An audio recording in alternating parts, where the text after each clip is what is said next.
All right. Okay.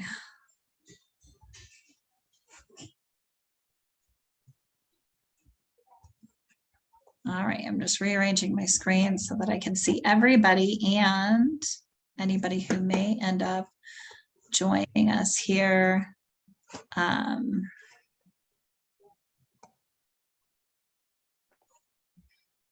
Okay, so let's dive in. My favorite way to start talking about the one thing is with Gary, right? So let's have Gary join us for a moment. If you guys have only read the paperback version, then this might be new. But he starts off the Audible version with a poem he wrote while they were writing the one thing, and it's really powerful. So I'm going to go ahead and hopefully play that, and you guys can hopefully hear it here. So let's see. This is Audible. Oh, can you hear that? We work longer hours and earn more, but seem to bring home less. We give our all and yearn for more, but seem to settle for less. We drive fast, talk fast, eat fast, and still don't seem to get ahead. Then wonder where the day has gone when we crawl into our bed. We stand for less, fall for more, and strain to find our voice. We have more opportunity than ever, yet struggle to make a choice. We communicate more, connect much less, and seem to lose our way. Powered by more, but powerless, we fail to seize the day. We want it all, we want it now, and our wishes literally seem endless. We put more worth in net than self, then wonder why we feel so helpless. We snatch and claw, we grab, we grasp for all that we can cling, instead of slowing down to figure out what matters most and identify the one thing. I wrote this poem during the time when Jay and I were wrapping up the one thing. It's my vision, sort of why so many people struggle to live a big life, and how simply bringing focus to our world can drastically change our life's outcome. You see, a life worth living can be measured in many ways, but one way that stands above all else is living a life of no regrets. My good friend and Grammy Award nominee Pam Rose gets it. So much so that she wrote a song about it called My Life, which has become sort of a morning anthem for me. Since the first time I heard it years ago, I've started each day by listening to that song. Waking up with the end in mind helps me concentrate on what's most important today. Life's short. It's too short for coulda, wouldas, and shouldas. It takes purpose and big thinking to be able to look back on our life without regret. All right. Purpose and big thinking to look back without regret. We are not going to listen to that lovely song, but if you want to, you definitely can. It's in the Audible version. I'm sure you can find it all kinds of places, but let's dive in to the one thing. So generally speaking, the one thing is about productivity. It's not about getting the most done. It's about getting the most important pieces done. Have you ever noticed that some people just seem to be able to achieve more, right? They accomplish at a higher level. They are able to do more with what seems to be the same amount of time. And the secret to that is that they've been able to focus right on the one thing.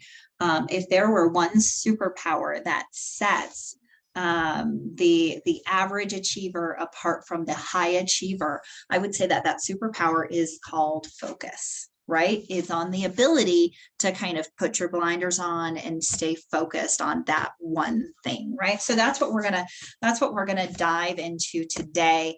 And it starts with some of the reasons why we sometimes lose our focus, the things that come between us, the things that we've been told that we've learned all along. Were really important or valuable or beneficial to our productivity, but really end up stealing from it, right? And those are, in the book, he calls them the 6 lies. And the first lie that we believe is that everything matters equally. And the reality of this is everything does not matter equally. Things are definitely weighted. And if we made a list like this in any of the areas in our life, in our professional life, in our personal life, no matter where we were, what we were doing, not everything on that list would matter equally. And sometimes we default to just doing things top down on the list, right? I'm going to blank on his name, but there's a sports trainer and author who worked with greats like Michael Jordan and Kobe Bryant, right? He makes unnumbered lists when he's working with his clients, because the things on the list don't matter in the order you write them down in, right? Sometimes we see a numbered list and we think, oh, number one, well, that must be the first priority. Number two, that must be the second priority. When oftentimes number one is just the first thing that made it on the list. It's not necessarily the first priority, right? Not only does it not need to be done first, but it also doesn't need to bear the same weight. Right? So in the one thing, Gary talks about creating a success list out of your to-do list and bases this idea off of Pareto's principle. Are you guys familiar with the 80-20 rule? Yes. Absolutely, right? 20% of your activity will yield 80% of your results. And you'll see that not quite that fixed equation, right? But that same sort of disproportionate equation will show up in a lot of what you're doing, right? You can spend 80% of your time on all of the small things, right? And only get 20% of the results, or spend 20% of your time on the large things and get a larger portion of the results, right? But in the book, Gary introduces this idea. He calls it extreme Pareto, right? And it's really about going through the shoulds and the coulds, right? Everything that's on your list. And then really determining what is the top quartile of the list? What is the top 20% of that list? Right? And that's what you see here. And those become the success list. Those are the things that you have to get done. Now he says, take it a step further. Take that to-do list, turn it into a success list, and then take that success list and narrow it down to what's the one thing that really is going to have an impact on what I'm trying to accomplish. This is a principle that I stumbled upon inside of my role in leading our brokerage here. And I'll tell you, some days, just like with what you guys are doing, some days are different than others, right? Some days everything is happening just the way it's supposed to. I'm following my schedule and everything's under control. And other days, well, my list is longer than my day. Or life shows up, right? And something happens. Great example of how life could show up and something could happen, right? Let's say you've got a listing coming on the market next, well, gosh, it's only Tuesday. So it's coming on the market this weekend and you've got all of the things to do. You've got all the CMA to complete. You've got photography scheduled and ordered. You've got to complete the MLS update. Like you've got all of the things to do with the listing coming on the market. Yeah. And you get a call. You get a call from your cousin's friends and they're relocating and they're going to be here tomorrow and Thursday. And they need to see 12 homes each day. They're going to pick one of those homes to sell.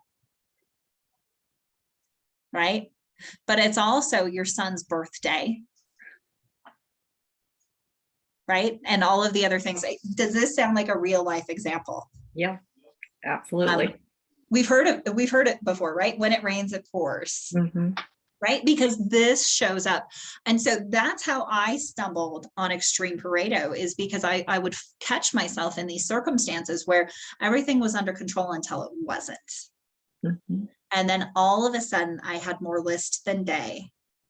And you can only imagine what happens when you try and turn off the day and you still have that much list left, right? It doesn't turn off very easily. So that can create some real issues, some real challenges, right? And so I used to consider it a hack. Turns out someone much smarter than me wrote about this extreme Pareto. But this is the way that that kind of I navigate through that kind of imminent overwhelm, right? The very first thing I'll do is clear my head around it. I'll usually go for a walk, go get a cup of tea, go do something, come back and take a look at everything that's on my list. I'll narrow it down to a success list. Okay, in a perfect world, these things could happen today and it'd be really good. And then I'll look at, okay, and we're going to talk about it here in a second. And willpower's not on will call, right? So I need to figure out what I actually have the energy for. If I could only do one of these things today, what would it be?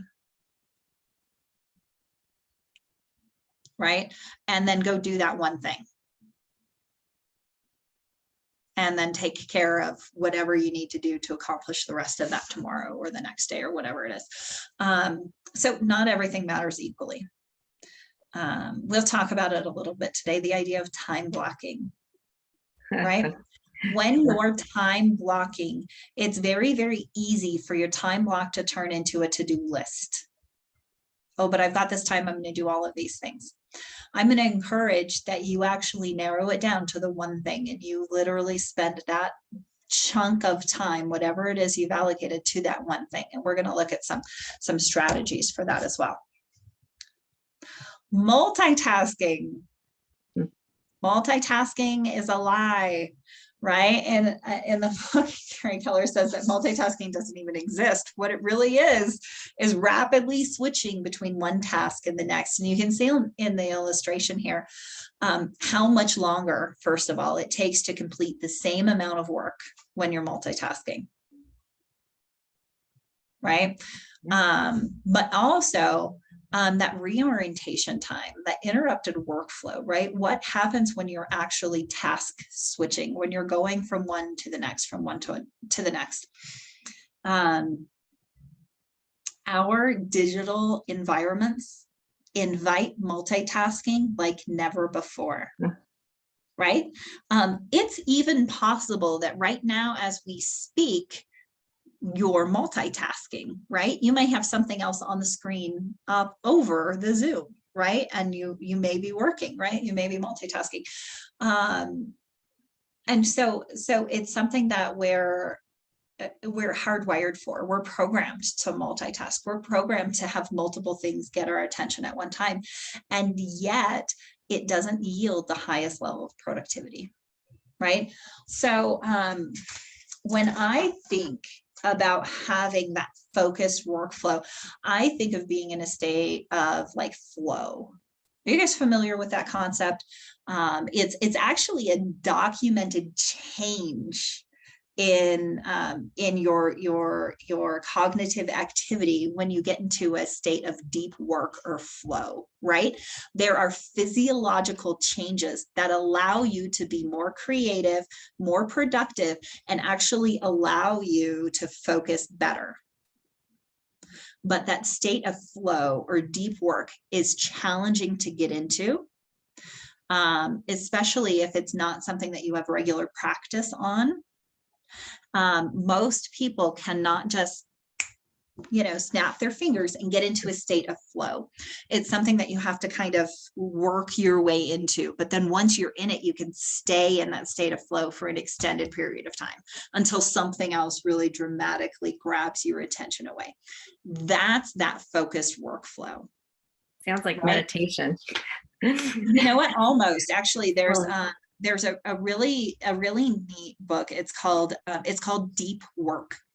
And it's about kind of the science behind flow and what happens inside of that. It's very interesting. It's not terribly practical, not any more practical than the one thing would be, I'll tell you that, but it's definitely very interesting.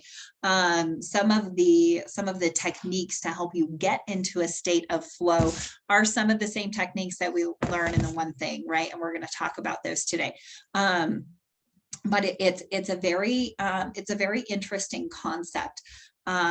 it almost, your energy almost compounds when you're getting into that state of flow. And I think we've all been there before, you know, and doing something, and then it feels like it's just suddenly coming easier, and we have the motivation to keep going. We're in momentum, right? You get that feeling, right?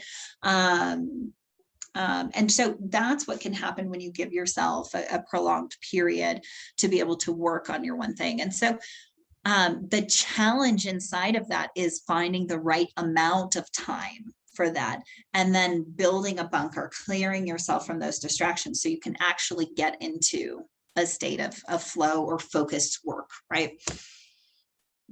How would we do that? Oh, it must take a lot of discipline, right? You're spending 3 hours at a time working on your one thing without checking your phone or your email or your any of that, right? You're doing it every single day. Oh my goodness, that must be a highly disciplined person. And what we've learned is that discipline's kind of a lie, right? People don't live their life in a highly disciplined way. People live their lives one habit at a time. And most of what we do in our world is habitual. And the discipline only needs to work until the habit kicks in and it becomes second nature. It becomes easier. It becomes something that we couldn't do the same way without, right? So being able to work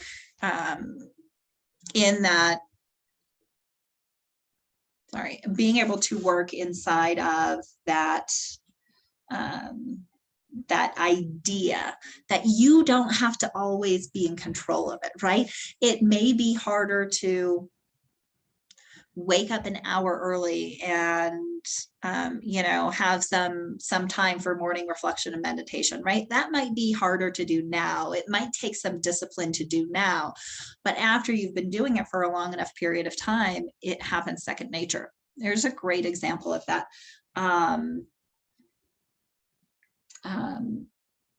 Years ago, my husband's been going to the gym every day for a long time, right? And years ago, he made the switch from going after work to going first thing in the morning. So he's literally the first guy at the gym when it opens at 5 a.m. Okay. And he's been doing this for years and years and years, right? Just this past week, we bought a house and we're moving. If you've ever moved before, you know that that's like a highly stressful physical kind of thing, right? He's still up at 4:15 every morning to go to the gym. Doesn't take any extra effort on his part. It's a habit. He's done it long enough, the habit kicks in. We go to the gym on vacation. Every single morning he's up early going to the gym. Okay. In fact, sometimes we choose our hotels based on the quality of the gym in the hotel. That has been a conversation before. So here's the thing. Was it tough when he started? Yes. And he slept through his alarm and he would miss workouts and he would go to bed at like 7 o'clock at night. And it was painful. It was really, really painful. But now he doesn't even have to set an alarm. He's up, right? His clock just kicked in, his biological clock, right? I would bet that neither of you have to really work very hard to talk yourselves into brushing your teeth when you wake up in the morning, right? Like before you it just happens, right? Sometimes we don't even know how it happens. It just happens, right?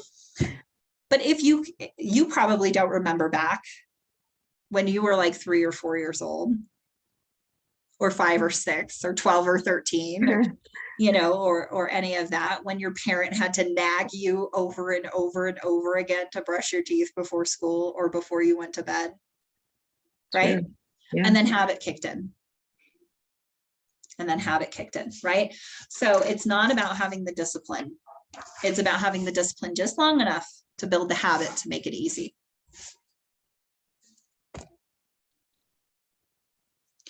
Willpower is always on will call.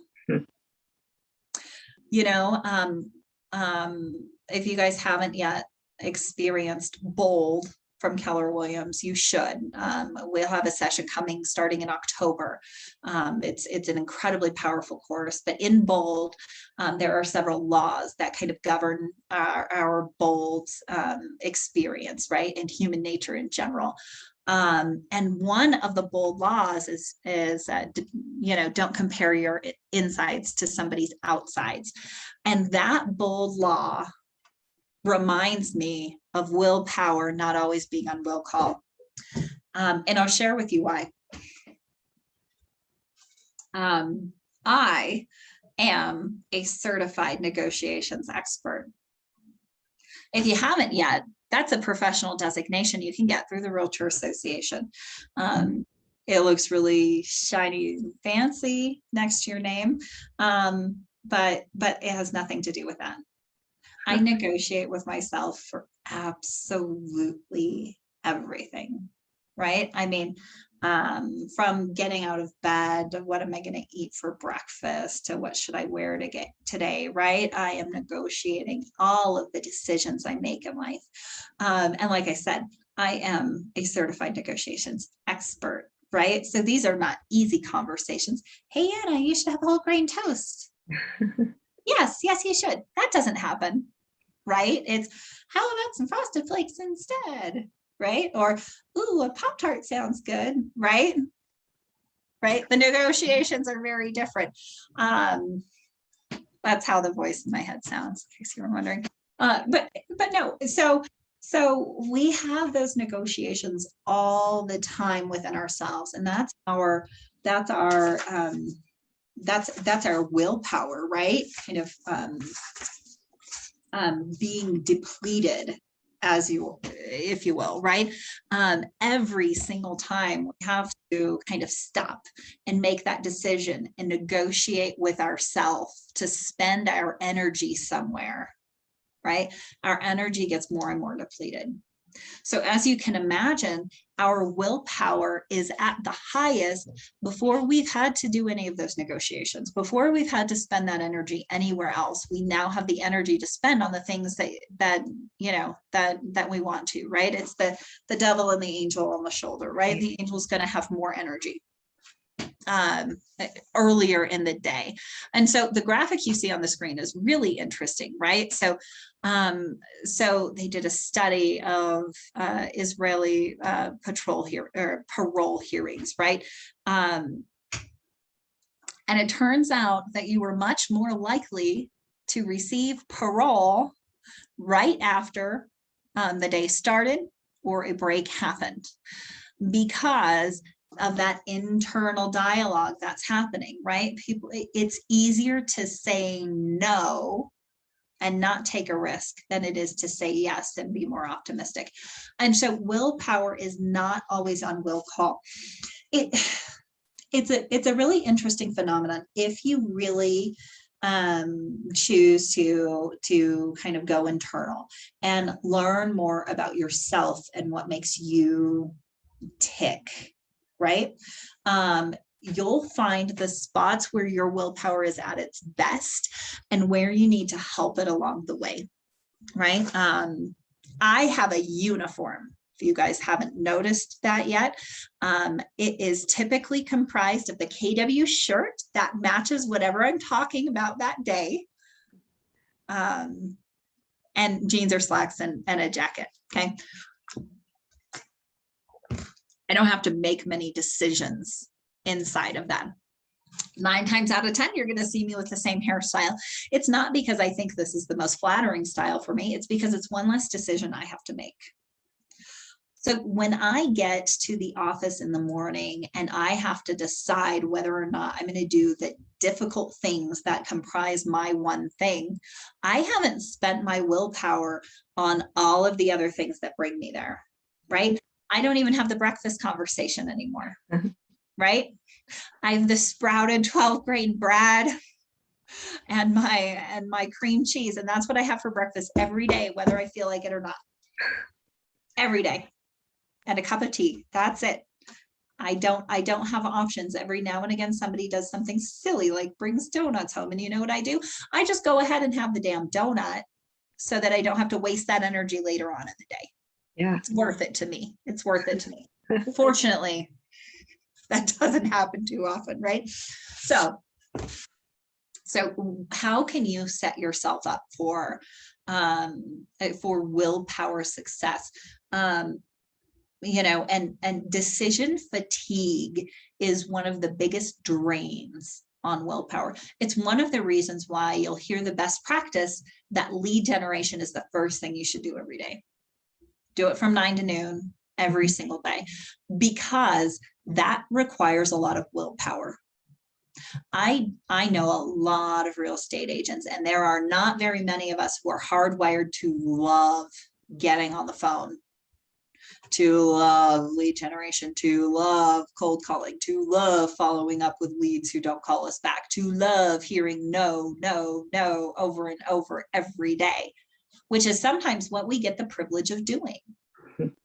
Right? And very, very few people are wired with like a burning desire in their soul to wake up and do that every day. So how do they do it? Well, they get it done first. They get it done early. They eat the frog, if you've ever heard that, right? They don't just let it sit there and weigh on their mind. They just go and get it done and do it. Well, you have really, really strong willpower and really, really strong resolve. Another piece inside of willpower, right, is the delayed gratification. There's some willpower in choosing a delayed gratification, right? I eat my sprouted grain bread every morning for breakfast because whole grains are good for me and they're good for my heart, and they give me sustained energy, right? It's a really, really great choice. Pop-Tarts taste a lot better, right? Yeah.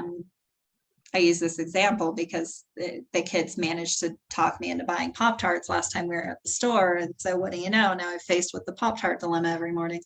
I grew up eating Pop-Tarts. Same here. Yeah. Yeah. Okay. At any rate, not a terribly healthy food. I don't even know if there's actually fruit in those things. Doesn't matter. My husband calls them breakfast desserts. Right? That's just what you need as a dessert after breakfast. So the delayed gratification, right? I'm good, I will be slightly healthier for slightly longer in my life because today I chose my whole grain bread over the Pop-Tart, right? They did an experiment with like toddlers and preschoolers, right? Put them in a room with a marshmallow, or various treats, right? But I think that I always think of it as the marshmallow test, so that's what I always think back to, right? They put these poor kids in a room with a marshmallow. They said, okay, you can eat that marshmallow, or you can wait, and if you wait 15 minutes, you get 2 marshmallows, right? Well, the kids who waited 15 minutes and got the 2 marshmallows, they followed back up with all of the kiddos later in life, and they had they generally speaking were higher achievers, right, than those who went with the instant gratification over the delayed gratification. So I haven't seen the research on this, but I always ask myself the question, right? Is that nature versus nurture? Could that be grown in, right? If I choose more delayed gratification, will that actually help me achieve higher? Because then I build the habit for delayed gratification, and I become more accustomed to it, right? Yeah. So then it's not just breakfast, then it's a healthy salad for lunch instead of the cheeseburger, right? You guys see where I'm going. It sounds exhausting. A lot of willpower. A lot of willpower until that habit's built. And then that salad for lunch is just a habit. It's not something you have to think about anymore, right? Absolutely. Absolutely.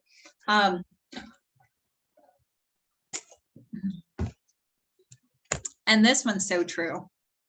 the lie of a balanced life. We want work-life balance. Well, what in the world does that look like? Right? Almost nothing is ever just perfectly balanced. Things are always in a state of balancing, right? Of balance and counterbalance, right? Until they lock in. But what Gary shares in the one thing I think is so important, right? If we look at the drawings that he has here, right? The first one just seems very kind of, I'm going to call it boring, maybe just a little bit stagnant. There's nothing big happening here. This might be a very mediocre world, right? This might be just an okay home life. Nothing's wrong, but there's nothing really exciting going on. And an okay work life, right? And when I think of a work life, I don't necessarily think of this being something that I'm doing professionally and getting paid for. Although for most of us, that's what happens. I see work life as being something that I'm exerting my professional energy towards the path of mastery on. This is me learning to do better at something. This is me, this is me kind of mastering a craft or, building something, right? It's giving me that fulfillment outside of the family life, right? That professional fulfillment. So that's when I see work, that's kind of what I think of there. So when I look at that first one, I mean, it looks really easy to manage, right? Things are staying very, very inside of the lines, but there's nothing very big happening either. Right? If we look at the other one, there are very big things happening, and they're happening in direct proportion to one another. There's a lot of trade-offs there, right? Work and life at the extreme. So big things are happening, but things aren't happening in both places at the same time, right? This is working for 2 weeks exhaustively on putting a deal together only to, neglect your family and everything in there. Is it 2 weeks? Is it 2 months? Is it 2 years? What is the trade-off inside of there? It's kind of an all or nothing approach, right? Where all of my energy is going to get poured into this one thing, right? At the extreme expense of everything else. And so that's, more balanced, but also very less balanced. It's a very up and down kind of a roller coaster ride, right? And then when we look at work-life counterbalancing, things in the home life are fairly stable, but then you'll see there are really big, kind of more extremes in the work-life piece. And one of the benefits to that is big things happen at the extreme, right? When you're way over here or way over here, when you're pulling back completely or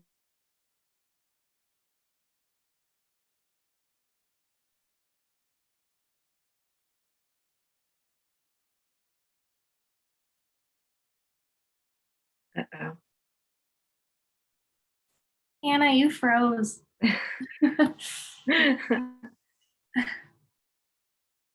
give We lost you. it Anna? Hello?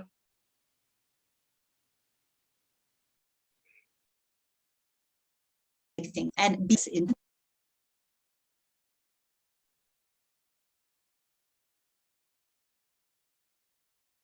Anna, I think we lost you. I Oh, know, really we- lost her We now. really lost her. I know. Uh-oh. Uh-oh. I wonder if she'll pop back. Yeah, I think it gave me hosting powers. I don't know what to do. Oh, yeah. How do I? Is there a message on there? Oh, there's, I think. Hello. I don't know if she's on there or I think She she is. still has bad internet. Oh, I think that's Anna's personal, profile versus the Keller Williams one. Mhm. Huh. Do you see anything on your end? No. I don't either.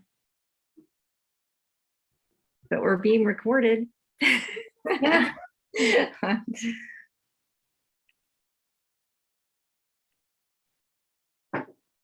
Hello, Anna. Oh, I hear you, kind of.